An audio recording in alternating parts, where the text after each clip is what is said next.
जय गौर श्री राधा रमणो विजयते।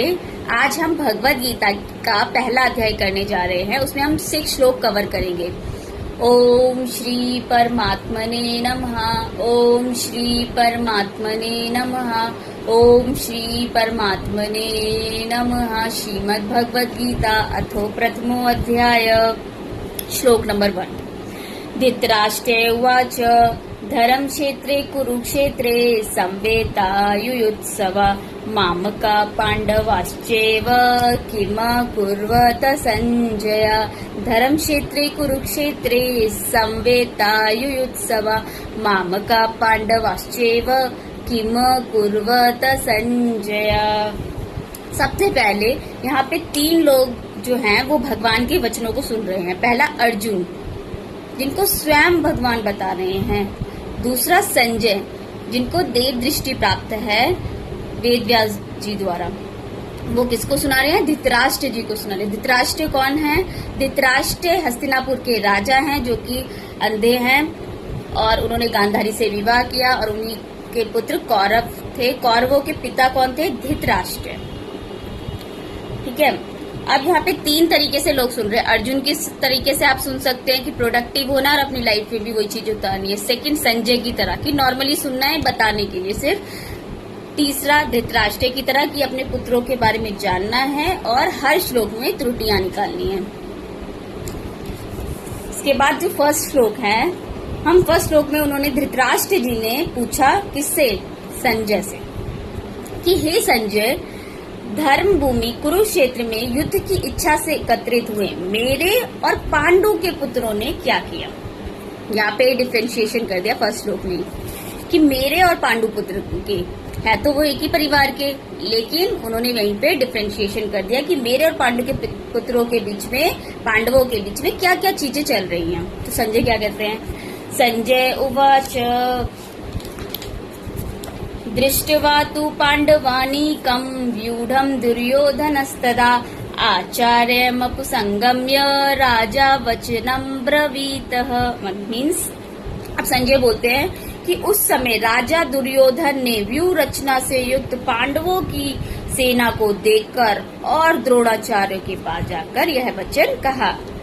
अब दुर्योधन जो है कौरवों का लीडर है। वो दुर्योधन किसके पास जा रहे? आचार्यमुप संगम्य। आचार्य कौन है? द्रोणाचार्य। पांडवों और कौरवों दोनों के गुरु ही कौन थे? द्रोणाचार्य। तो वो द्रोणाचार्य जी के पास जाकर क्या कह रहे हैं? उन्होंने बोला ये जाकर यह वचन कहा। अब क्या वचन कहा वो देखते हैं। पश्यन्ता पांडुपुत्राण आचार्य महती चमूं व्यूढं द्रुपद पुत्रेण तव शिष्येण धीमता। पश्यन्ता पाण्डुपुत्राणाम् आचार्य महती चमूं व्यूढं द्रुपद पुत्रेण तव शिष्येण धीमता। अब दुर्योधन ने कहा, हे आचार्य, किसको आचार्य बोले? द्रोणाचार्य को। आपके बुद्धिमान शिष्य द्रुपद पुत्र धृष्टद्युम्न, द्रुपद के पुत्र कौन थे? धृष्टद्युम्न थे, द्वारा व्यवहार व्यूहकार खड़ी हुई पांडु पुत्रों की इस बड़ी भारी सेना को देखिए।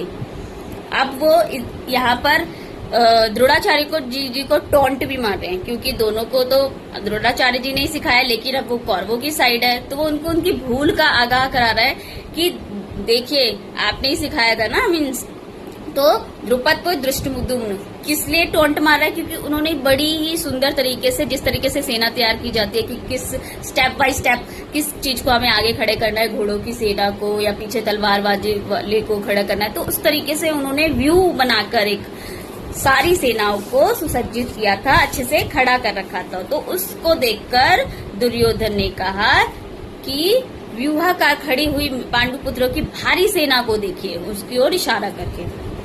4th श्लोक पढ़ते हैं।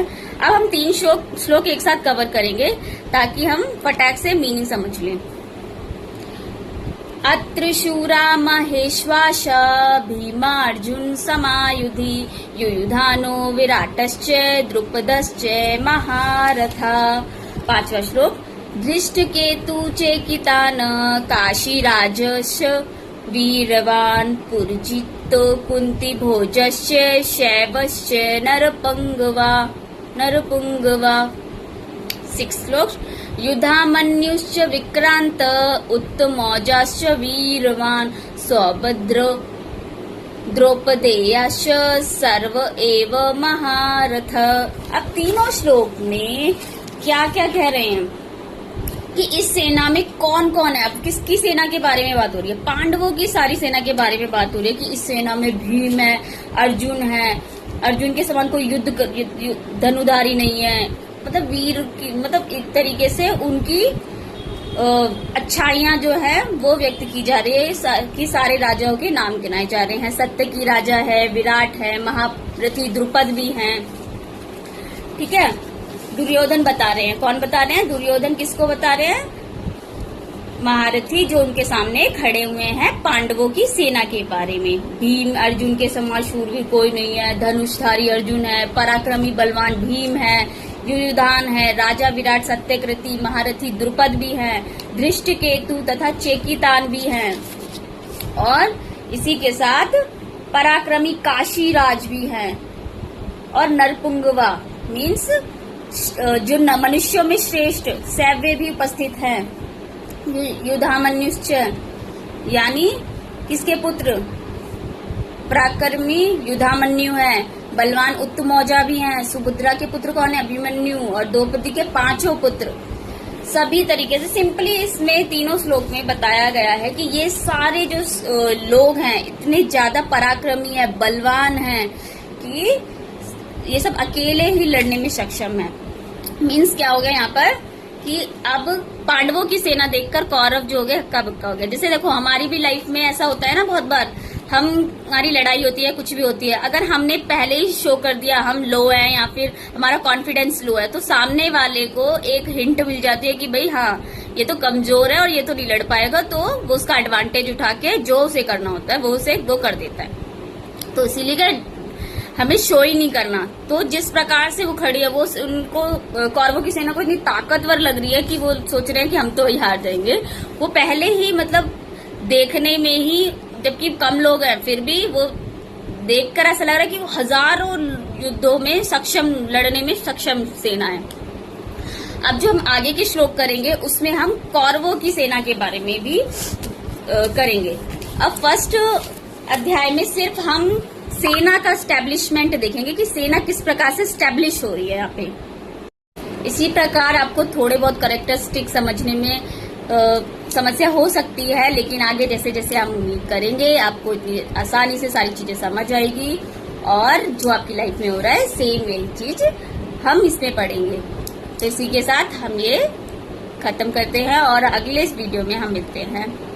वांछा कल्पतरुभ्यश्च कृपा सिंधुभ्यो एव च पतितानां पावनेभ्यो वैष्णवेभ्यो नमो नमः। जय श्री राम।